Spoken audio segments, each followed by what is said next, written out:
خلا بعضهم إلى بعض قالوا أتحدثونهم بما فتح الله عليكم ليحاجوكم به عند ربكم أفلا تعقلون أولا يعلمون أن الله يعلم ما يسرون وما يعلنون رب اشرح لي صدري ويسر لي أمري واحلل عقدة من لساني يفقهوا قولي. سورۃ البقرہ میں ہم آیت نمبر 40 سے 143 تک کے تیسرے حصے میں چل رہے ہیں، جو کہ 2 آیتوں کے بعد مکمل ہو رہا ہے، اور یہ حصہ آیت 40 سے 79 تک ہے. اس میں 2 حصے یعنی 40 to 46 دعوت ایمان یہود کو، اور 46 اور 47 اور 48 انذار ان کا آخرت کی جواب دہی سے متعلق، اور پھر اس کے بعد 49 سے 79 تک 30 آیتوں کا یہ ٹکڑا، جس میں سے 2 آیتیں باقی ہیں جو اس بیان پر مشتمل ہیں کہ انہوں نے کیا کیا شرارت کی ہے، اور اس کا ایک پس منظر ہے، اس پر ہم بات کریں گے. یہ 4 آیتیں جن پر ہم بات کر چکے ہیں، ان میں سے آخری 2 آیتیں الذین آمنوا قالوا آمنا، واو اور اذا جب الذین وہ ملتے ہیں ان لوگوں سے، آمنو جو کہ ایمان لائے ہیں، قالو وہ کہتے ہیں آمنا ہم ایمان لائے ہیں، وَإِذَا خَلَا بَعْضُهُمْ إِلَى بَعْضٍ اور جب وہ علیحدہ ہوتے ہیں آپس میں ایک دوسرے کے ساتھ، when they meet privately with each other قالوا ما فتح اللہ علیکم، کیا تم ان لوگوں کے اوپر وہ باتیں بیان کرتے ہو جو اللہ نے تم پر کھولی ہیں، لِيُحَاجُوكُمْ بِهِ عِنْدَ رَبِّكُمْ تاکہ وہ تمہارے رب کے پاس تمہارے لیے بحث کریں، تمہارے خلاف حجت کے طور پہ پیش کریں. افلا تعقلون تو کیا تم عقل نہیں کرتے؟ اب یہ ایک شرارت ہے بظاہر انسان کی دنیا کی زندگی میں، اور یہ ایک مکاری اور خیانت ہے. اور کوئی بھی بندہ جب یہ مکاری کر رہا ہوتا ہے تو وہ یہ بات بھول جاتا ہے کہ اس کا تعلق ایک ایسے ساتھ ہے جو سب کچھ سنتا ہے، سب کچھ جانتا ہے، اور اس سے کوئی شے چھوٹی بڑی چھپی ہوئی نہیں. دل میں گزرنے والے خیالات کو بھی وہ جانتا ہے، بلکہ خیالات دل میں تو پیدا ہی بعد میں ہوتے ہیں، پہلے اس کے علم میں ہوتے ہیں کہ اس بندے کے دل میں کیا خیال پیدا ہوگا. ہمارے لیے تو وہ وسوسہ ہے کہ جی میرے دل میں وسوسہ پیدا ہوا، لیکن ہمارے دل میں وہ وسوسہ آنے سے پہلے ہمیں کیا پتا کہ ہمارے دل میں یہ وسوسہ خیال پیدا ہوگا. اللہ کو تو یہ بھی پتا ہے کہ کس کس دل میں کب کیا کیسا خیال پیدا ہوگا. تو اس اللہ سے یہ کھیلنا اور اٹکیلیاں کرنا، ہم بالکل شروع کے اس میں حصے میں البقرہ کا جو پہلا 20 آیتوں کا حصہ تھا، اس کا جو تیسرا پارٹ تھا آیت نمبر 12 سے 20 تک، اس میں ہم بہت شرح و بسط کے ساتھ اس کے اوپر بات کر چکے ہیں. اور ہم نے یہ کہا تھا کہ یہ 12 آیتوں کا بیان 8 سے 20 تک یہ منافقین کا بیان ہے، لیکن آپ اگر ریکال کریں تو یہ بات ہماری ہوئی تھی کہ اس میں یہود بھی شامل ہیں، کیونکہ وہ بھی ایسی شرارتیں کر رہے تھے. اب اس آیت کو سامنے رکھیں، یہ آیت 77 ہے بقرہ کی، اور وہ جو آیت ہے وہ ہے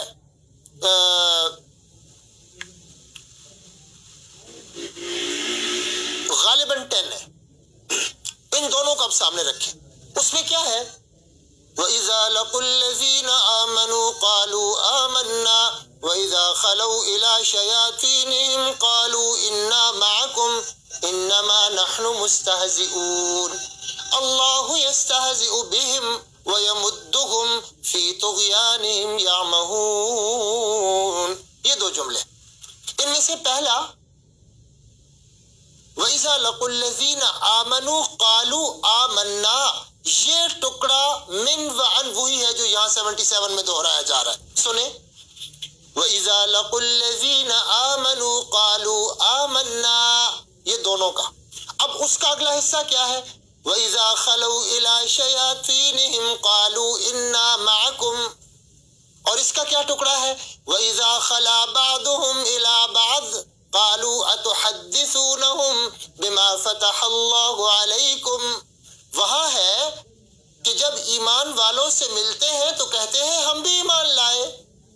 وَإِذَا خَلَوْا، اور جب علیحدہ ہوتے ہیں وہی پرائیویٹلی. دیکھیں نا، ایک تو ہم یہ محفل میں بیٹھے ہیں، اب ہم میں سے جب ہم علیحدہ علیحدہ ہوں گے تو دو بندے آپس میں کوئی بات کریں یہاں سے متعلق یا ادروائز کوئی بات کریں تو وہ ہے پرائیویٹلی ملنا.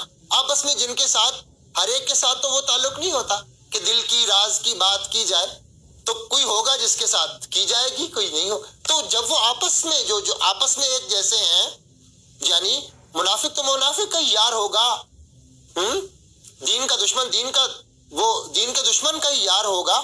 اسی لیے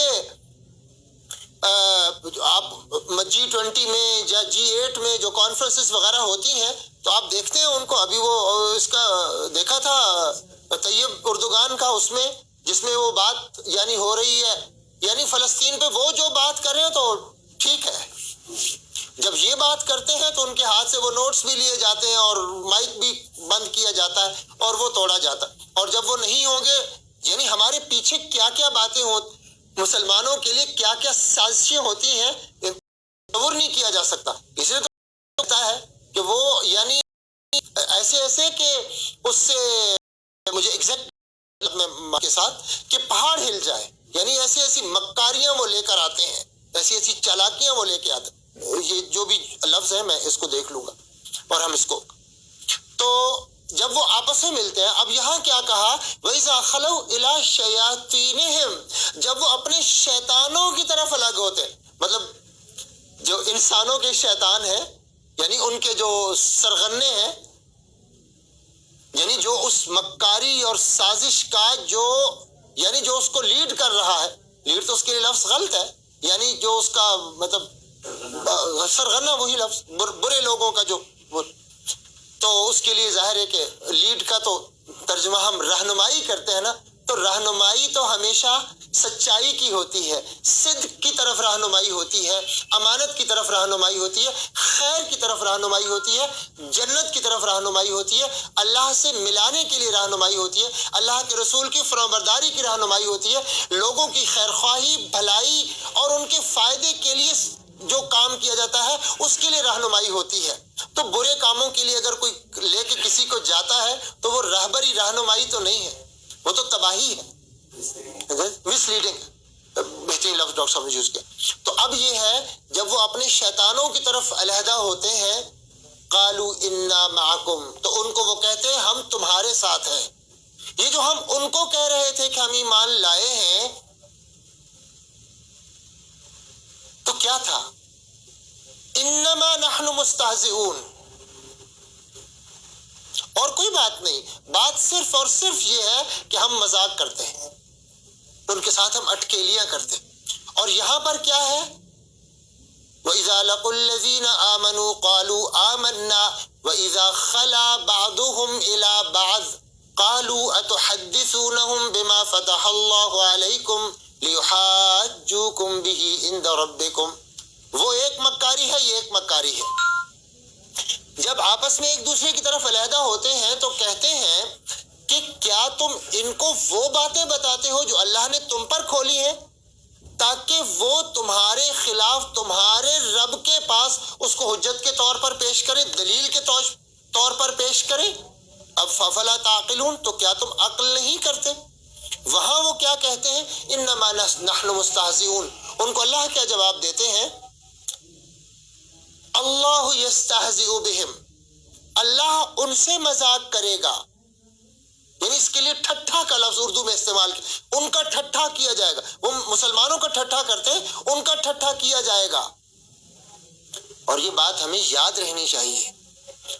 مومن کو جگہ جگہ پر دین کے دشمن جو باہر ہیں جو اندر ہیں، جو ظاہر ہیں جو چھپے ہوئے ہیں، ان کی طرف سے استہزاء کا سامنا کرنا پڑتا ہے۔ آپ سنتے رہتے، اور دیکھو جی ان کو، دیکھو جی یہ آئے جی، یہ بڑی فتح کریں گے جی، ان کی باتیں سنو جی، اور ان کو دنیا کا پتہ ہی نہیں ہے جی، بس ان کو ٹکرے۔ یعنی کیا کیا لفظ ہیں جو سننے کو ملتے ہیں۔ اس سے گھبرانا نہیں چاہیے۔ قرآن نے مومن کی خوبی بتائی ہے، خوبی ہے یہ مومن کی، لا یخافون لومۃ لائم، وہ کسی ملامت کرنے والے کی ملامت کا کوئی ڈر نہیں رکھتے، اس سے وہ بے نیاز ہے، بلند ہے اس سے وہ کسی کے مذاق کرنے سے دین سے نہیں رکیں گے۔ جس ڈگر پر، جس چلن پر، جو انہوں نے سمجھا اور جس پر وہ چل رہے ہیں، یہی تو صبر ہے۔ یہ پھر کیا صبر ہوا کہ کسی نے مذاق کیا تو مثال کے طور پہ مسجد کے لیے، کہ مسجد بات کے لیے کوئی لفظ استعمال کیا تو مسجد جانا رک جائیں گے۔ خیر کے کسی کام میں بڑھ چڑھ کر حصہ لے رہے ہیں تو کسی نے مذاق کیا، اور جی یہ آئے ہیں، یہ آپ جیسے وہاں جہاد کے لیے لاتے تھے تو جس کے پاس تھوڑا ہوتا تو وہ تھوڑا لاتا تھا تو اس کے لیے منافق ہنستے تھے، ہاں جی اس سے فتح ہونے لگے ہیں کلے۔ تو یہاں پر بھی ایسے ہوتا ہے کہ یہ آیا جی مثال کے طور پہ کچھ 4 ٹکے اٹھا کر، اس سے یہ بڑے کام ہو جائیں گے۔ تو ان سارے مذاقوں سے، چیزوں سے، یعنی ان کی وجہ سے مومن نہیں رکتا، وہ اور تیز ہوتا ہے، اس کے لیے چابک کا کام کرتا ہے کہ اب میں اللہ کے لیے جی کے دکھاؤں گا، اللہ کے لیے کر کے دکھاؤں گا۔ تو قیامت کے دن بھی ایسے ہوگا کہ مومن تکیے لگائے بیٹھے ہوں گے، ان کا مذاق کریں گے۔ آج وہ ان کا مذاق کرتے ہیں۔ قرآن نے بڑی شرح بس کے اوپر بات، بس آپ کے بالکل آ جاتی ہے کہ یہاں مومن ہے تو دوسرے اس کا کس طرح مذاق اڑا رہے ہیں، اور وہاں مومن رہ رہا ہے تو کیسے ان کا مذاق ہو رہا ہے۔ مذاق تو اصل ان کا ہے کہ جو بندہ بھولا ہوا ہے، جو ٹریک سے ہٹا ہوا ہے، جو نافرمانی کی ڈگر پر چل رہا ہے، اس کا کیا مذاق ہے؟ وہ کیا مذاق کرے گا؟ اس سے احمق تو زمین پہ پیدا ہی کوئی نہیں ہو جس کو یہ پتہ ہی نہیں ہے کہ حق کیا ہے۔ جب حقیقت کھلے گی تو صحیح، جب کھلے گی تو پھر سمجھ آئے گی۔ تو فرمایا کہ اللہ یستہزئ بہم، اللہ ان کا ٹھٹھا کرتا ہے، وَیَمُدُّہُم، اور ان کو وہ مہلت دیتا ہے، فی طغیانہم یعمہون، اپنی سرکشی میں مارے مارے وہ پھرتے ہیں۔ اور وہاں کیا کہا؟ قالوا اتحدثونہم بما فتح اللہ علیکم لیحاجوکم بہ عند ربکم افلا تعقلون۔ اس کے فوراً بعد اللہ نے کیا چوٹ ماری؟ اولا یعلمون ان اللہ یعلم ما یسرون وما یعلنون، کیا وہ نہیں جانتے کہ جس اللہ کے بارے میں یہ کہہ رہے ہیں کہ وہاں یہ حجت کے طور پہ پیش کریں گے، اس کو یہ پتہ نہیں ہے کہ یہ دنیا میں کیا کیا کام کر رہے ہیں۔ اولا یعلمون، کیا نہیں جانتے وہ؟ ان اللہ یعلم ما یسرون وما یعلنون، کہ بے شک اللہ تعالیٰ اس سارے کچھ کو خوب جانتا ہے، جو کچھ وہ چھپاتے ہیں اور جو کچھ وہ ظاہر کرتے ہیں۔ یعنی چھپا ہوا تو ہے نہیں کچھ۔ اس کا پس منظر کچھ اس طرح سے ہے کہ یثرب میں جو لوگ رہ رہے تھے، اوس اور خزرج قبیلوں کے 2 لوگ رہ رہے تھے جو بعد میں انصار کہلائے، یہ وہاں رہتے ہوئے انہی کے پڑوس میں یہود کے جو 3 قبیلے رہ رہے تھے، بنو نذیر اور بنو قینقاع اور بنو قریظہ کے نام سے، یہ بنیادی طور پر بڑوں کے نام پر قبائل کے نام چلتے ہیں، ٹھیک ہے؟ بنو یعنی ان کے بیٹے، کوئی بڑا ہوا تو اس کے نام پر وہ چل پڑا ہے، فیملی الگ سے۔ ہمارے ہاں بھی ہے، کوئی مطلب کچھ یوز کرتے ہیں کچھ۔ تو ان سے، یہود کے لوگوں سے، یہ چونکہ پڑوس میں رہتے تھے اور ملنا جلنا تھا، تو ان سے یہ سنتے رہتے تھے اکثر کہ ایک پیغمبر آئیں گے، ہم ان کے ساتھ مل کر فتح حاصل کریں گے، ان کو کامرانی ملے گی۔ تو اب یہ جو اوس و خزرج کے لوگ تھے، ان کو اشتیاق تھا اور یہ منتظر تھے کہ کب وہ رسول آئیں گے، کہ ہم ان کے ساتھ ہوں گے۔ اب جب پیغمبر صلی اللہ علیہ وآلہ وسلم کی بعثت ہو گئی مکہ میں، تو ہم سب جانتے ہیں کہ عرب سے بھی اور دور دراز سے بھی لوگ بیت اللہ تو جاتے تھے. حج تو اس وقت بھی ہوتا تھا، وہ کسی اور طرح ہوتا تھا، لیکن باہر جاتے تھے، جمع ہوتے تھے وہاں مکہ میں. تو جب وہاں یہ گئے حج کے لیے اپنے روٹین کے مطابق، تو وہاں ان کو پتہ چل گیا کہ وہ پیغمبر تو مبعوث ہو چکے ہیں. تو اب وہ جو ان کے یعنی دماغ میں چیز پڑی تھی، جو چیز آپ بار بار سنتے رہتے ہیں، یہ تو لپکے کہ کہیں یہ نہ ہو کہ باقی لوگ سبقت لے جائیں اور ہم پیچھے رہ جائیں. ہم جلدی ان رسول پر ایمان لائے. تو وہ ان پر ایمان لے آئے. واپس جا کے انہوں نے پیچھے اپنے لوگوں کو بتایا، اور اگلے سال اس سے کئی گنا زیادہ لوگ آئے اور وہ انہوں نے ایمان قبول کیا. اور پھر نبی اکرم صلی اللہ علیہ وسلم کو انہوں نے وہاں آنے کی دعوت دی. اور پھر اس موقع پہ نبی اکرم صلی اللہ علیہ وسلم نے چچا کی رہنمائی میں ان سے پوچھا کہ کہیں ایسا تو نہیں ہوگا کہ آپ مجھے چھوڑ دیں. تو اس وقت انہوں نے کہا تھا کہ ہم آپ صلی اللہ علیہ وآلہ وسلم کو کبھی چھوڑنے والے نہیں ہیں. اور انہوں نے آپ صلی اللہ علیہ وسلم سے بھی عہد لیا تھا کہ جب آپ کو غلبہ ہو جائے گا تو آپ ہمیں چھوڑ تو نہیں دیں گے. تو آپ صلی اللہ علیہ وسلم نے یہی فرمایا تھا کہ میں آپ کے ساتھ رہوں گا. اور مکہ کے فتح ہو جانے کے بعد آپ کا اپنا گھر یعنی گویا واپس مل جانے کے بعد، اور اللہ کا گھر آپ صلی اللہ علیہ وسلم کے پاس آ جانے کے باوجود بھی آپ صلی اللہ علیہ وسلم واپس گئے تھے مدینہ میں، اور آپ نے آخری زندگی کے آخری لمحے تک آپ ان کے ساتھ رہے. انہوں نے وفا کی، انہوں نے وفا کی، وفا کے بدلے وفا ہے. تو اب یعنی یہ جو لوگ تھے یثرب والے، ان کو تھا کہ بھائی انہی لوگوں سے ہم نے سنا تھا کہ پیغمبر آ رہے ہیں، تو اب یہ تو فوراً ایمان قبول کریں گے، کیونکہ ہمیں بھی تو انہوں نے ہی بتایا کہ پیغمبر آ رہے ہیں. لیکن جب ان یعنی نے جو بنے کے علاقے میں رہنے والے، انہوں نے ایمان قبول کیا اور یہ دعوت کو کہ بھائی وہ پیغمبر تشریف لا چکے ہیں، ہم لوگوں نے ایمان قبول کر لیا ہے، آپ بھی ایمان قبول کریں، تو وہ انکار کر دیتے تھے. اب ان کے انکار کی بنیاد پر مسلمانوں کے اندر جو منافق موجود تھے اور مخالفین اسلام موجود تھے، وہ یہ ہوائیں اڑاتے تھے، یعنی یہ باتیں اڑاتے تھے، افواہیں پھیلاتے تھے کہ یار دیکھو یہ اہل کتاب ہیں، تورات زبور انجیل ان کے پاس ہے، ان کے اندر ان کے اپنے علماء بھی ہیں، یہودی علماء، اور یہ بہت اچھی طرح سے آسمانی وحی کو جانتے ہیں. اگر واقعی یہ سچا رسول ہوتا اور یہ کتاب واقعی سچی کتاب ہوتی تو یہ کیوں نہیں ایمان لاتے؟ یہ جو ایمان نہیں لا رہے تو ضرور کوئی گڑبڑ ہے. اب ان کے لیے یہ ایک یعنی کنفیوژن کا باعث بن رہی تھی بات، اور وہ دل شکستہ ہوتے کہ یہ کیا بات ہے، ان سے ہم نے سنا کہ رسول آ رہے ہیں اور ہم لپکے رسول کی طرف اور ہم نے ایمان قبول کر لیا اور رسول صلی اللہ علیہ وسلم ہمارے پاس آ گئے. اب یہ لوگ ایمان نہیں قبول کر رہے ہیں، یہ کیا بات ہے؟